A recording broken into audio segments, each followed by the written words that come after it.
ઊંધા ગેસની સમસ્યા કોઈ પણ ઉંમરના વ્યક્તિને હેરાન કરી શકે અને એમાં ખાસ કરીને જ્યારે હૃદયમાં સ્ટેન્ટ બેસાડેલું હોય, હાર્ટની નળી બ્લોકેજ થઈ ગયું ને એના કારણે જ્યારે ઊંધો ગેસ થતો હોય ત્યારે પેશન્ટ હંમેશા એ પણ ભય રહે કે મને હાર્ટ એટેક આવી જશે કે શું, અથવા તો સતત ઊંધો ગેસ રહેવાને કારણે પેશન્ટની ફરિયાદો એટલી બધી વધારે હોય કે ડૉક્ટર પાસે જાય પછી ડૉક્ટર એમ કે ભાઈ તમને જે છે એ કોઈ માનસિક તકલીફ છે, માનસિક ડૉક્ટરને બતાવો. પણ ખરેખર ઊંધો ગેસની સમસ્યા પાચન શક્તિ નબળી હોવાને કારણે થાય છે અને પાચન સુધારશું તેમાં 100% ફાયદો થશે. એવા આજે મારી સાથે આજાભાઈ છે કે જે મૂળી તાલુકામાંથી આવે છે અને આજે એમને શું ફેરફાર છે આપણે પૂછી.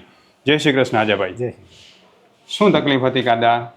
ગેસ ચડે ને એટલે આ પેટ તણાતું, હા, પેટ ફૂલી જાય હા, અને આ હૃદયમાં એમ થાય કે હમણાં એટેક આવી જશે. હા, અને પછી માથામાં ચક્કર આવે, હા, પડખામાં દુખે, વામ દુખે અને હાંધા બધા ચકડી ગયા હતા. ફોજા જરા જરા ચડે, શરીરમાં ફરતો દુખાવો થાય, ફરતો દુખાવો, આંખમાં કાનમાં સંભળાય નહીં, આંખમાં ડોળ્યું વળે, બધી પરજરી ગયો તો આખા શરીર. બરાબર છે. તે કેટલા વર્ષથી કાકા તકલીફ હતી તમને? કેટલાય વર્ષ હતો પણ એકાદ બે સારું, એકાદ બે દવાખાને જાવીને પાછું 5-10 સારું રહે, પાછું હતું એ નહીં, ખાવા ફેર પડે તો એ નહીં થઈ જાય.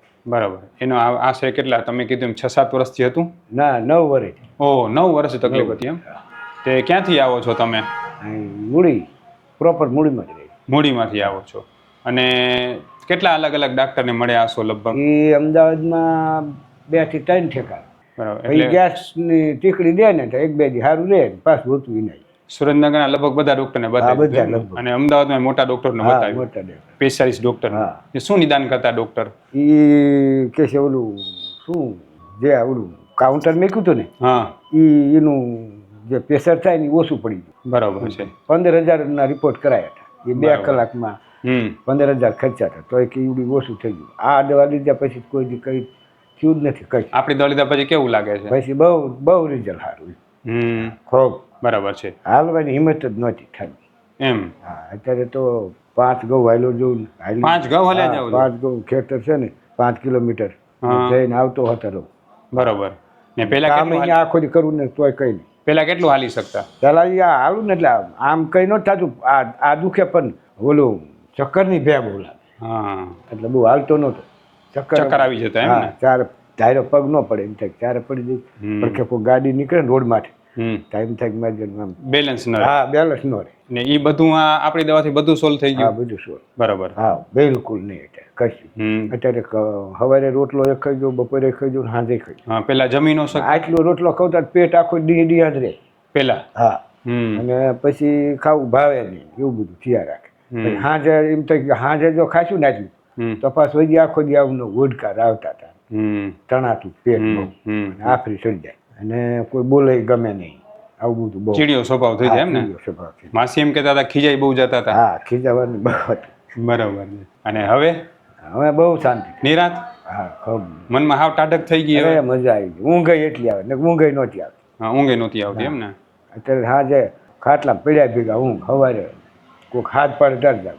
હવે રોટલો પચે આરામથી? હા, રોટલો હાલી શકાય આરામથી? પેલા જરાય પચન ન રહેતું? પાચન નહોતું ને જેટલું ખાવ ને એટલું વેડતું હતું. શરીરમાં કમજોરી હતી. બરાબર. અતિશય હાલચાલ ન કરી શકી એટલી કમજોરી. બરાબર. અને એક કોઈ આવું બધું કોઈક બોલે ગમે નહીં, કોઈક મહેમાન આવે ગમે નહીં, એવું બધું. એટલે શરીરમાં શાંતિ નહીં, મનમાં શાંતિ નહીં. હા, હવે માનમાં શાંતિ. અને હવે બધું શાંતિ એકદમ?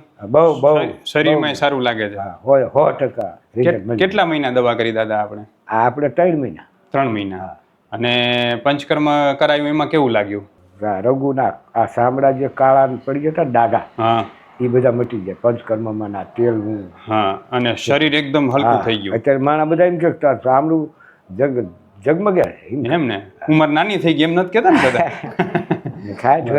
કેટલા દાદા, કેટલો લગભગ તમે ખર્ચો કરી નાખ્યો વિલેતી દવામાં? કેટલો ખર્ચો કરી નાખ્યો હશે પેલા? ₹1,00,000 તો વરા 12 મહિનામાં જ હતી. તે પેલા દવાખાના જેટલા ધોડ્યા જુદું, એટલે ₹1,50,000 બગાડ્યા. છતાંય કઈ ફાયદો? કોઈ જાતનો ફાયદો. રોજ એસિડિટીની ટીકડી રોજ ખાવી પડતી પેલા? હા, એક દી લેતો હતો. હવે ટીકડા લેતો જ નથી ને. કોઈ દવા નહીં? કોઈ દવા નહીં. આવડી આ દવા અત્યાર લીધી, ઉકાળવાના ફાંકી દી. અને ઓલી એક નાની જરાક ને ટીકડી આવતી. હા. અને તમે દાદા મૂળીના તાલુકાના ગામમાંથી આવો છો, બરાબર? મૂળીમાંથી જ આવો છો, તો તમને આપણી હોસ્પિટલની જાણ કેમ થઈ હતી તમને? એ આ તમારા વિડિયા જોઈને એક અમારો છોકરો જામનગર રહેશે, રિલાયન્સ કંપનીમાં નોકરી છે, આને જ મોટો. એને કીધું કે આ જામનગર સાહેબ ભણેલા છે ને ઊંધા ગેસની દવા એ જાણે. એટલે મેં એ છોકરાને કીધું આ બધા ઊંધો ગેસ છે ને એ વાયુ છૂટે નહીં, ઓડકાર આવે નહીં, એ ઊંધો ગેસ કહેવાય. એટલે એને કીધું પછી આ તમારા વિડિયા જોયા, એમાં પછી આ કે હાલો જીએબી તે ગોતવું છે. બરાબર. પછી હાલો મોબાઈલના આધારે ગોતવા આવ્યા. પછી આમ એમ થયું ને કે ધક્કો થયો, વસૂલ થઈ ગયું? હા, વસૂલ ખૂબ હોય 100%. બરાબર. અને પાછું ઓછા ખર્ચથી. બોલ કે રે પહેલા આવ્યા ત્યારે કંઈક 2500 રૂપિયા થયા, બીજા ફેરે કંઈક 6 થી 7000 રૂપિયા થયા. બરાબર. એટલામાં મૂકી. હવે તમે લાખો રૂપિયા હેરાન થયા એમાં? હા, ખૂબ હેરાન થયા. અને પાછું શાંતિ નહીં, રિઝલ્ટ નહીં. રિઝલ્ટ. હવે કાકા મને એ કહો, તમે જો લગભગ આ 7, 8, 9 વર્ષથી પરેશાન હતા, લગભગ અમદાવાદમાં 2, 3 ડોક્ટરો, સુરેન્દ્રનગરના બધા ડોક્ટરો, બધું થયા, બધા રિપોર્ટ કરાવ્યા, હૃદયના રિપોર્ટ કરાવ્યા, બધું કરાવ્યું. બરાબર. આપણી દવાથી 3 મહિનામાં જેવું સારું લાગ્યું, ક્યાંય સારું લાગ્યું ક્યારે? ચાઈ નહીં, એક દી ચાઈ સારું દીધું જ નથી, લાગ્યું જ નથી. બરાબર છે. એક કાદ દી માની ગેસની ટીકડી હોય ને, એક દી અસર રહે, એક દી અસર રહે, તાર બીજી એવું ખાવતા એવું. આપણે કેટલાય બધા પેશન્ટ તમને જોતા હશે કે ભાઈ શું ફરક પડ્યો એમ. બરાબર. તમે શું કહેશો એ બધાને જે તમારા જે રોગ હોય તમે શું કહેવા માંગશો? હું તો કેટલાને કીધું, આજે 2-4 જણાને કીધું તમારા ભાગ્યા ભેટો થઈ જાય ને કા દવાખાનું જડે જ નહીં કોઈને. તમારા ભાગ્ય છે મટવાનું છે, હોય 100% રિઝલ્ટ આવશે, પણ ચરી પારો તો અને ઘરનું બૈરું સારું હોય તો. કારણ કે હવે મારે તો શું છે, ઘઉંનો રોટલો નહીં ખાવાનો, બાજર ન ખાવ, આ ઝાડનો કરી દેવાનો, ટાઈમે ઉખાડા દેવાના, સવારમાં ઉઠતા ફાંકી દેવાની, આ બધું આદમી ન કરી શકે. એમાં અમારા જેવા વગડું ન કરી શકે, તૈયાર માણસ કરી શકે. એટલે એમાંથી આ રિઝલ્ટ સારું. હું ડૉક્ટર વિશાલ પંડ્યા એક MD આયુર્વેદ ડૉક્ટર છું. મેં મારો 10 વર્ષ સુધીનો MD આયુર્વેદનો અભ્યાસ જામનગરની વિશ્વ પ્રસિદ્ધ આયુર્વેદ કોલેજમાંથી કરેલો છે. 2011થી ગાંધીધામ કચ્છ ખાતે NABH માન્યતા પ્રાપ્ત પંચકર્મા આયુર્વેદ હોસ્પિટલ ચલાવું છું.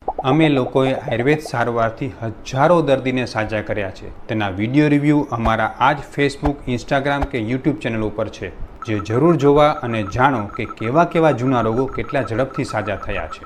અમે 2 રીતે સારવાર કરતા હોઈએ છીએ. સૌથી પહેલાં તો કચ્છ કે એની આસપાસના દર્દીઓએ હોસ્પિટલમાં રૂબરૂ બતાવવા માટે આવવું, અને બીજું કચ્છથી દૂર રહેતા દર્દીઓ માટે ઘર બેઠા ઓનલાઈન દવા પણ મંગાવી શકે છે. વધુ માહિતી માટે નીચેના નંબર ઉપર હાય લખીને WhatsApp કરો, એટલે તમને ફીસ કેટલી છે, કોર્સ કેટલો કરવો પડશે વગેરે માહિતી WhatsAppમાં મોકલી આપશું.